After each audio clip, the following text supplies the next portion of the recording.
పూజ అంటే భక్తి. మనం అమ్మవారికి ప్రేమతో నైవేద్యం సమర్పిస్తాం.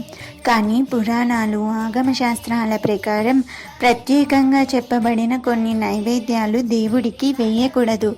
వాటిని నివేదించడం అంటే పూజా ఫలితం తగ్గిపోతుంది.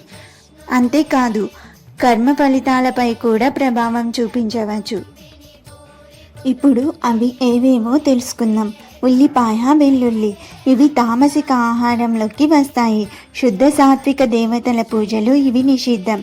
విష్ణు, శివ, లక్ష్మి, పార్వతీ దేవతలకు ఇవి నైవేద్యంగా ఇచ్చారంటే ఆ పూజ శాస్త్రసమ్మతంగా ఉండదని చెబుతారు.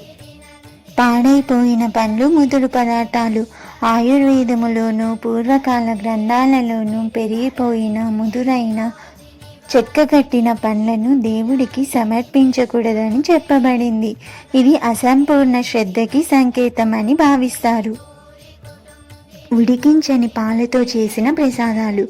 ఉడికించని పాలు శరీరానికి హానికరం కావడమే కాదు, పవిత్రతకు విరుద్ధమని పూర్వీకులు చెబుతారు.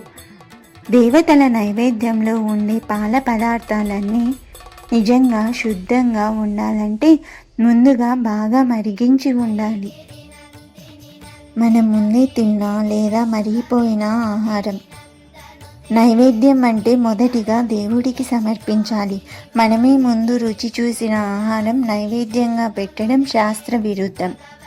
ఆహారంపై మానసిక శుద్ధి ఉండాలి. అది స్వార్థం కాక భక్తి కావాలి.